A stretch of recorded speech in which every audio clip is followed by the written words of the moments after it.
Hi, everybody. It's Bettors Edge in NFL action for Sunday. That's Sunday, week 10, believe it or not. I mean, it's like this season is just like boom, boom, going so fast. We've got 5 free betting picks for you today. I've got our friend Sniper Weston with us. And before I get to it, though, don't forget, like and subscribe. Use that promo code EDGE. You'll get 20% off on everything at the website. That's where our best plays every day are. So if you go over there, you can get the best of the best, as they say, and both Wes and myself are over there. But that promo code EDGE is good on any capper, so make sure you take advantage of it. All right, Wes, let's kick it off early on Sunday, Week 10 action. As I said, Falcons and the Saints. Saints are the Aints. I mean, after that first two impressive offensive performance, I mean, you think about what would you think about this team after they beat Dallas way back when? Yeah. Remember that? And now they've ran off all these losses in a row, and now you've fired your coach. You're facing a Falcons team that, I don't really know what to think of this Falcons team. They obviously the record is better, but I just think this is obviously the line kind of screams kind of like a scary number. Falcons -3 total, 46.5. What do you think of this matchup? Well, so obviously no more Dennis Allen, but I think there's going to be a lot of points in this game, so I lean toward the over. Usually when teams lose their head coach, they tend to rally around the new coach, right? So Darren Rizzi, he's the new head coach for the Saints, or at least the interim coach for the rest of the year. Atlanta, they've been going up and down the field. They scored 58 points in their past 2 games. Kirk Cousins been playing well. Remember, he threw for over 500 yards against the Buccaneers a few weeks ago. So I think this is going to be an up and down affair, and I like a high-scoring game. I like the over between the Falcons and the Saints. Well, what do they say when the team is the ugliest? Like, that's when you should play them. Well, this is as ugly as it gets. Yeah. I'm playing New Orleans here. This is a fishy line at 3.5 for a reason. As you mentioned, that teams get up after you fire a coach. And let's remember, they didn't just fire the coach. They've been playing some of the worst football in the league. So, they've been called on the carpet as players, not just as the coach is getting fired. So, to me, I think this is a spot where I could see the Falcons win, but don't cover. You're getting the hook there. But I actually think they find a way to win. So, let's take the Saints here. I know it's ugly. You'll hold your nose on these type of bets, but I think it's that type of game. Give me the Saints +3.5. Yeah, no more Lattimore, too. Lattimore went to Washington. So, which I thought, to me, once you're not going to be in the playoffs, but today not, go ahead and start acquiring draft picks because we've seen how much, look at Washington, how much a draft pick can change. And it doesn't just always come from a first-round draft pick.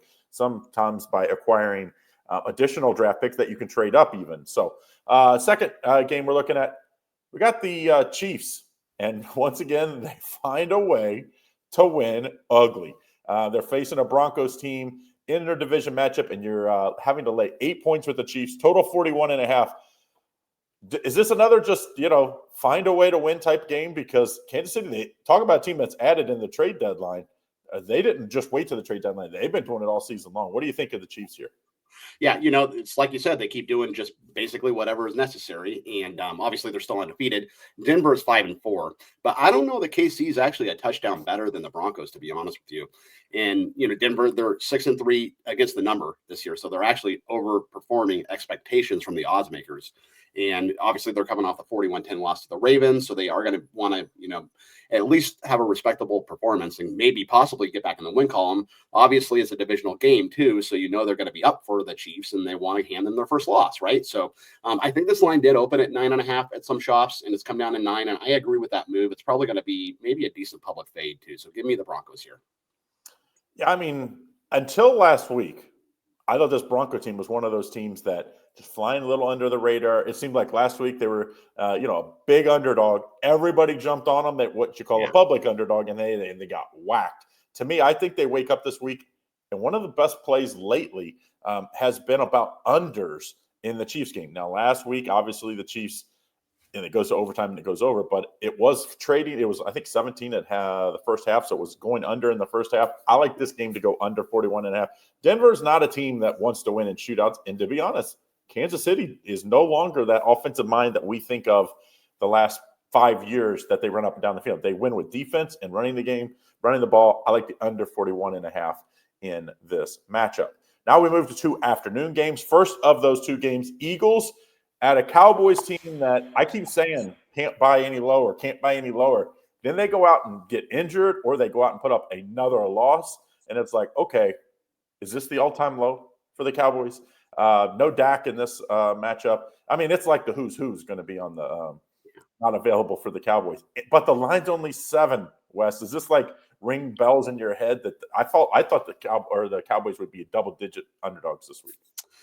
Yeah, so I like the over here, but it's a little bit scary because the line came down, but I think it just came down as far as the total. The total came down, but I think it only came down because of the Prescott news, right? But I'm going to fade that line move and take the over here. A couple reasons. The over is 6-1 head-to-head between these two teams the last 7 times they play, so they just always play in shootouts, right? Cowboys are 5-3 to the over this particular season, and why is that? It's because their defense is terrible. I think as far as yards per game, they are down there with the Panthers. They're like the 2 worst in the whole league. Mike Zimmer has not been what Mike Zimmer was supposed to be. So give me the over this in this matchup. I think it's going to be a higher scoring affair. What worries me in this matchup, I did like the over as well when I first looked at it, and so did the public. We are filming this on a Thursday. 77% of the public is on the over, yet the line came down. That kind of was like, scary news. So to me, I'm playing over in the first half. I think I do think Philly jumps on them early. I think Philly could score 24 themselves, which is I see the total in the first half 22 and a half all the way to 23 and a half at spots. I think the Eagles could get this themselves. Then maybe the second half, maybe they aren't as key to run up and down the field and put their guys into spots in a blowout. So to me, I like over in the first half. I think it's a little safer. And I wouldn't talk anybody off the over for the game. It just scares me that there's so much public money, yet the line came down a little bit. So buyer beware on that one. Last of the afternoon games, Jets and the Cardinals. It's like everybody forgot how bad the Jets were because they win one primetime game. The Cardinals have been pretty good, yet they're an underdog here. Jets minus 1.5, total 46.5. Is this like everything's fixed now because the Jets win one game and because it seems like that. Everybody just talking like the Jets are going to run off a bunch of wins here. Yeah, the one win and the whole world changes, right? Yeah. But so again, I know I've been on the over train on this video with a lot of these games, but I like scoring here. I think this is another game where it's going to be a lot of points. So Arizona, they've been putting up 340 a game.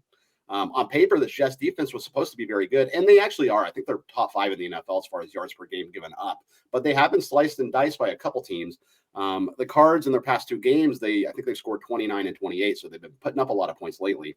And I think it's a barn burner. I think the Jets are going to put up points here too, and total. So I think that Arizona might have opened as a favorite. I think they're plus 1.5 now, but if they open as a favorite, so the total's gone over in 4 of Arizona's last 6 games when playing as the favorite. And I get they're not the favorite now, but basically what that trend tells me is that when they are expected to do well, the game tends to be a higher scoring game. So I'm going to follow that trend. I'm taking the over here.